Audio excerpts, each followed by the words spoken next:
Thank you very much. Merci beaucoup. Merci, Monsieur le Président. Thank you, Mr. Speaker, Prime Minister, Leader of the Opposition, Chief Justice, Mesdames et Messieurs les ministres et les députés, distingués invités, Mesdames et Messieurs, Shalom. And thank you for inviting me to visit this remarkable country, and especially for the opportunity to address the Knesset. It truly is a great honor, and I also thank you for the honor of the key to the Knesset. So now I feel I can come and go whenever I choose. Whenever you choose. And if I may, Mr. Speaker, on behalf of my wife, Lorene, and the entire Canadian delegation, let me just begin by thanking the government and people of Israel for the warmth of your hospitality. You have made us feel extremely welcome. You've made us feel immediately at home. Ladies and gentlemen, Canada and Israel are the greatest of friends and the most natural of allies. And with your indulgence, I'd like to offer a reflection upon what makes the relationship between Canada and Israel special and important. Because the relationship between us is very strong. L'amitié entre le Canada et Israël prend ses racines dans l'histoire, se nourrit de valeurs communes et se renforce volontairement au plus haut niveau de commerce et de gouvernement, ce qui est l'expression des fermes convictions. This friendship between us is rooted in history, nourished by shared values, and it is intentionally reinforced at the highest levels of commerce and government as an outward expression of strongly held inner convictions. There has, for example, been a free trade agreement in place between Canada and Israel for many, many years, an agreement that has already proven its worth. The elimination of tariffs on industrial products and some foodstuffs has led to a doubling in the value of trade between our countries. But this only scratches the surface of the economic potential of this relationship. And I look forward to soon deepening and broadening our mutual trade and investment goals. As well, our military establishments share information and technology. This has also been to our mutual benefit. For example, during Canada's mission to Afghanistan, the use of Israeli-built reconnaissance equipment saved the lives of many Canadian soldiers. All such connections, and I could mention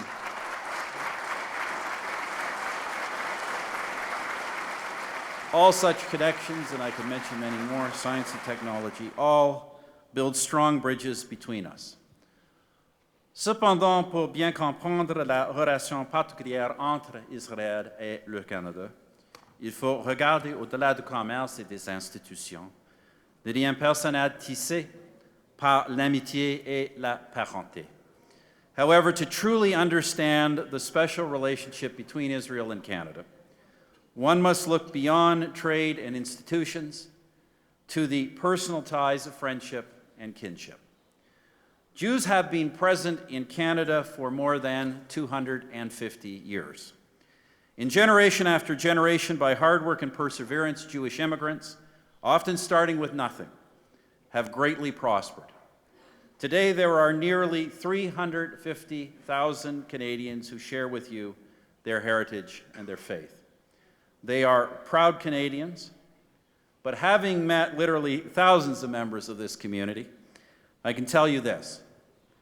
They are also immensely proud of what the people of Israel have accomplished here, of your courage in war, of your generosity in peace, and of the bloom that the desert has yielded under your stewardship. Lorene and I share that pride. We share that pride and the understanding that what has been achieved here has occurred in the shadow of the horrors of the Holocaust. La compréhension du fait qu'il est juste d'appuyer Israël parce qu'après avoir connu la persécution durant plusieurs générations, le peuple juif mérite d'avoir son propre pays et mérite de vivre en sécurité et en paix dans ce pays. The understanding that it is right to support Israel because after generations of persecution, the Jewish people deserve their own homeland and deserve to live safely and peacefully in that homeland.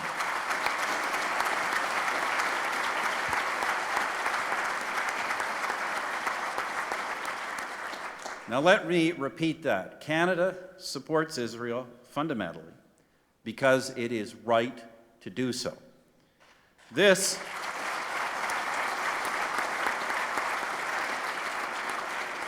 This, by the way, is a very Canadian trait, to do something for no reason other than it is right, even when no immediate reward for or threat to ourselves is evident. On many occasions, Canadians have gone even so far as to bleed and die to defend the freedoms of others in far-off lands.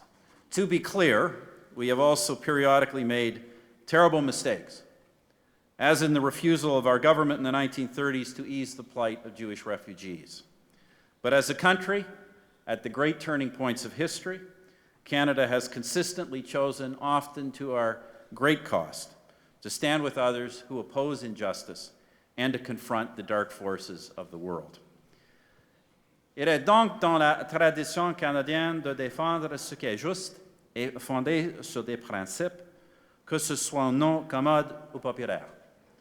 It is thus a Canadian tradition to stand for what is principled and just, regardless of whether it is convenient or popular.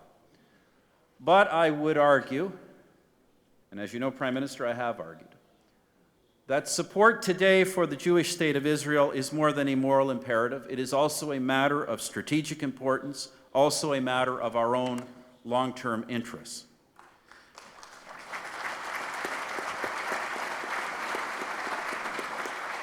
Ladies and gentlemen, I said a moment ago that the special friendship between Canada and Israel is rooted in shared values. En effet, Israël est le seul pays du Moyen-Orient à s'être ancré depuis longtemps dans les idéaux de liberté, de démocratie et de primauté de droit. Indeed, Israel is the only country in the Middle East which has long anchored itself in the ideals of freedom, democracy, and the rule of law. And these are not mere notions. They are the things that over time and against all odds have proven to be, over and over again, the only ground in which human rights, political stability, and economic prosperity may flourish. These values are not proprietary. They do not belong to one people or one nation, nor are they a finite resource. On the contrary, the wider they are spread, the stronger they grow. Likewise, when they are threatened anywhere, they are threatened everywhere. And who threatens them? Or more precisely, what today threatens the societies that embrace such values and the progress they nurture? Those who scorn modernity, those who loathe the liberty of others, and those who hold the differences of peoples and cultures and religions in contempt. Those who often begin by hating the Jews, but history shows us, end up hating everyone who is not like them. Those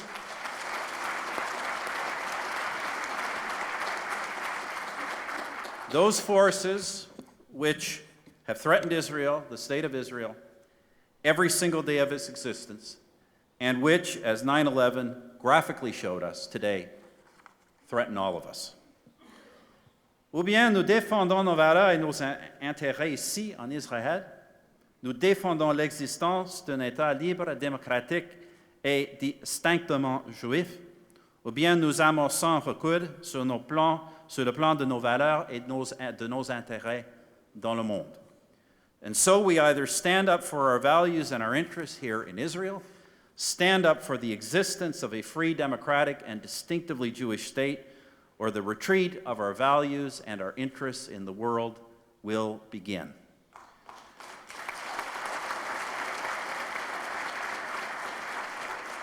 Now, ladies and gentlemen, just as we refuse to retreat from our values, so we must also uphold the duty to advance them.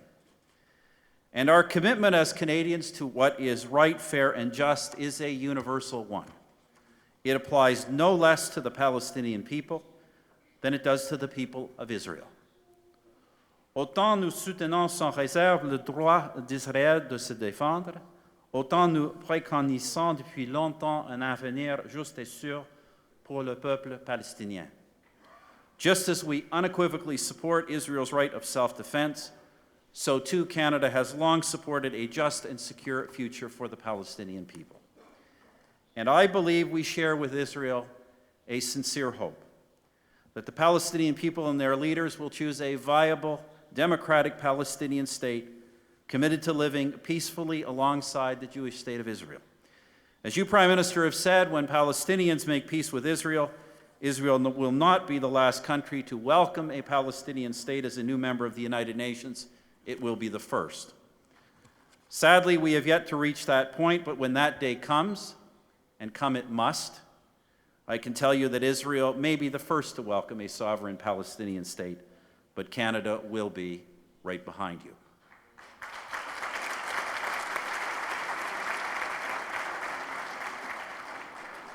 Now, ladies and gentlemen, even support, firm support, doesn't mean that allies and friends will agree on all issues all of the time. As you and I know, Prime Minister, no state is beyond legitimate questioning or criticism. Indeed, Israel as a democratic state makes such criticism a part of your national life. But our support does mean at least three things. First, Canada finds it deplorable that some in the international community still question the legitimacy of the existence of the State of Israel. Our view that Israel's right to exist as a Jewish state is absolute and non-negotiable.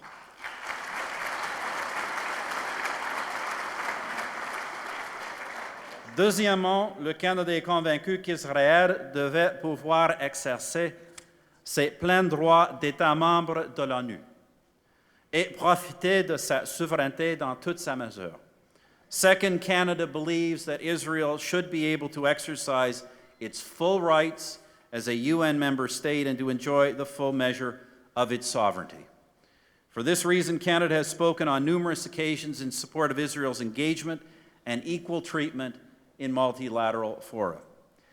And in this regard, I should mention that we welcome Israel's induction this month into the Western Democratic Group of States at the United Nations.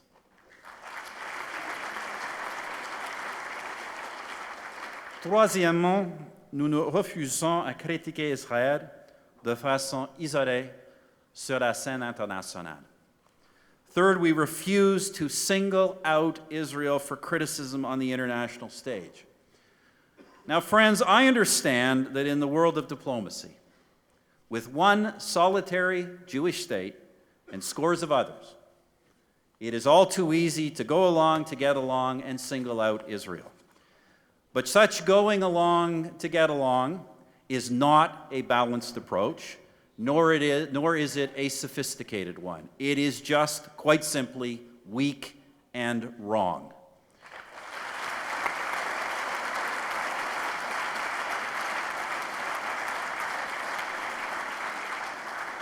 Unfortunately, ladies and gentlemen, we live in a world where that kind of moral relativism today runs rampant. And in the garden of such moral relativism, the seeds of a much more sinister notion can easily be planted. And so we have witnessed in recent years the mutation of the old disease of anti-Semitism and the emergence of a new strain. We all know about the old anti-Semitism. It was crude and ignorant, and it led to the horrors of the death camps. Of course, in many dark corners, it is still with us. But in much of the Western world, the old hatred has been translated into more sophisticated language for use in polite society. People who would never say they hate and blame the Jews for their own failings or the problems of the world instead declare their hatred of Israel and blame the only Jewish state for the problems of the Middle East. As once Jewish businesses were boycotted, some civil society leaders today call for a boycott of Israel. On some campuses, intellectualized arguments against Israeli policies thinly mask underlying realities, such as the shunning of Israeli academics and the harassment of Jewish citizens. Most disgracefully of all, some openly call Israel an apartheid state. Now think about that statement. Think about the twisted logic and outright malice behind that. A state based on freedom, democracy, and the rule of law. founded so that Jews can flourish as Jews and seek shelter from the shadow of the worst racist experiment in history, that is condemned, and it is condemned in language, in the masked language of anti-racism. Friends, that is nothing short of sickening.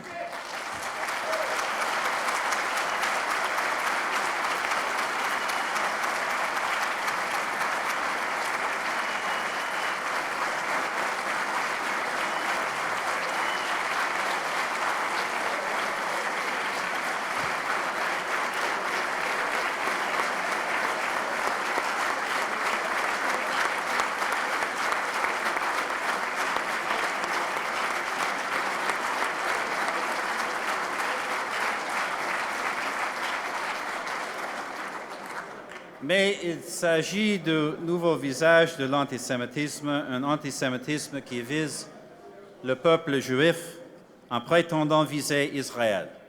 But this is the face of the new anti-Semitism. It targets the Jewish people by targeting Israel and attempts to make the old bigotry acceptable to a new generation. Now, of course, friends, criticism of Israeli government policy is not, in and of itself, necessarily anti-Semitic. But what else can we call criticism that selectively condemns only the Jewish state and effectively denies its right to exist, to defend itself, while systematically ignoring or excusing the violence and oppression all around it? What else can we call it when Israel is routinely singled out, targeted at the United Nations, and when Israel remains the only country to be subject to a permanent agenda item at the regular sessions of its Human Rights Council? Ladies and gentlemen, any assessment, any judgment of Israeli actions must start with this understanding. Depuis 65 ans qu'existe comme nation l'État moderne d'Israël, les Israéliens ont enduré d'innombrables attaques et calomnies et n'ont pas eu une seule journée de véritable paix. In the 65 years that modern Israel has been a nation, Israelis have endured attacks and slanders beyond counting and have never known a day of true peace. And we Canadians understand that Israelis live with this impossible calculus. If you act to defend yourselves, you will suffer widespread condemnation over and over again. But should you fail to act, you alone will suffer the consequence of your inaction. And that consequence will be final. It will be your destruction. La vérité que le Canada comprend est que beaucoup des forces hostiles dirigées contre Israël s'exercent aussi sur tous les pays occidentaux. Israël y fait face pour beaucoup des mêmes raisons que nous, mais Israël y est confronté de beaucoup plus près.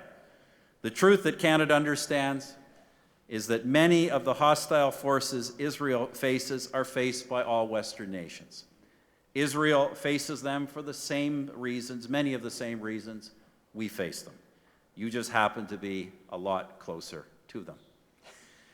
Of course, no nation is perfect, but neither Israel's existence nor its policies are responsible for the instability in the Middle East today. One must look beyond Israel's borders to find the causes of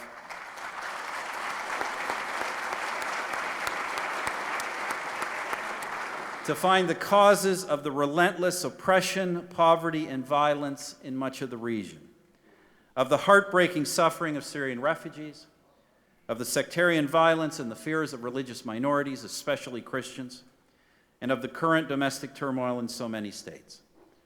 So what are we to do? Most importantly, we must deal with the world as we find it. The threats in this region are real, deeply rooted, and deadly, and the forces of progress often anemically weak. For too many nations, it is still easier to scapegoat Israel than to emulate your success. It is easier for them to foster resentment and hatred of Israel's democracy than it is to provide the same rights and freedoms to their own people. Je suis convaincu qu'un État palestinien viendra, et l'une des conditions qui va lui permettre de venir, c'est lorsque les régimes qui financent le terrorisme se rendront compte que le chemin de la paix est celui de la conciliation et pas celui de la violence. I believe that a Palestinian state will come, and one thing that will make it come is when the regimes that bankroll terrorism realize that the path to peace is accommodation, not violence. Which brings me to the government of Iran. Late last year, the world announced a new approach to diplomacy with the government in Tehran. Canada has long held the view that every diplomatic measure should be taken to ensure that regime never obtains a nuclear weapon.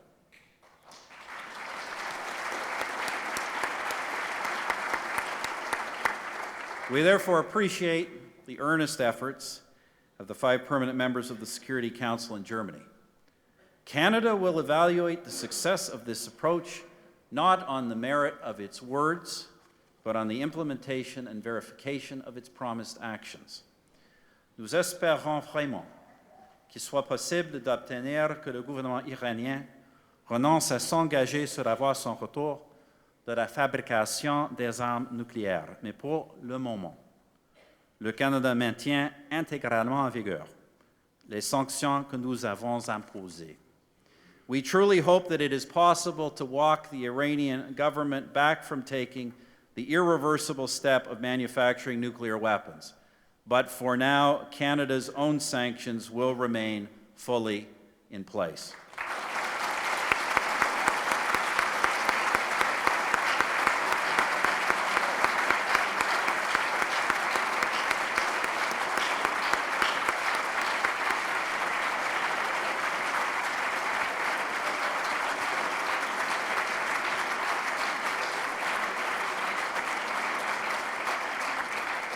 And should our hopes not be realized, should the present agreement prove ephemeral, Canada will be a strong voice in the world for renewed sanctions.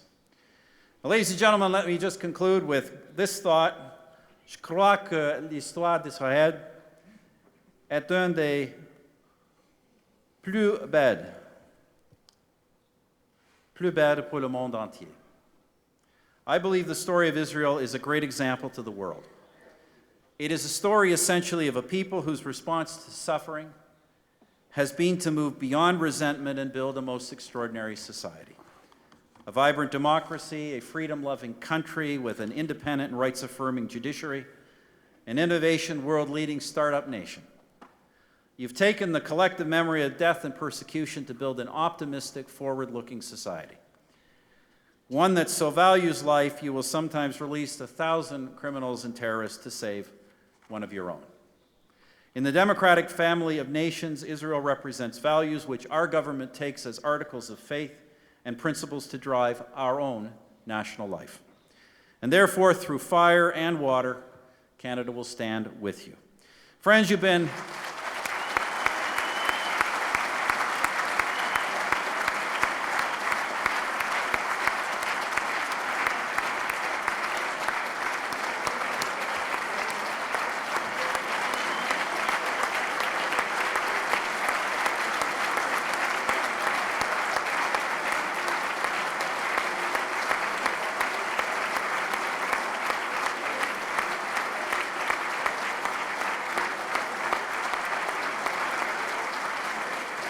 Thank you, friends. I know I should quit right there.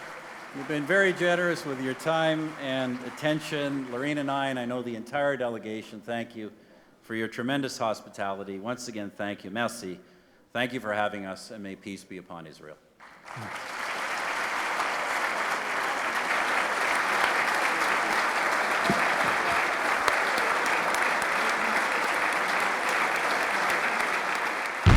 Axe News Network. From Jerusalem to the nations. This morning, Hamas fired a rocket that hit the school. What's really important? It's now 80% of the Council's resolutions are against Israel. Visit Axe News Network. Accessible, informative, inspiring. Future peace negotiations. Jerusalem is so central to the Jewish people. Celebrating life. Preparing for war. Axe News Network. Online with the Times.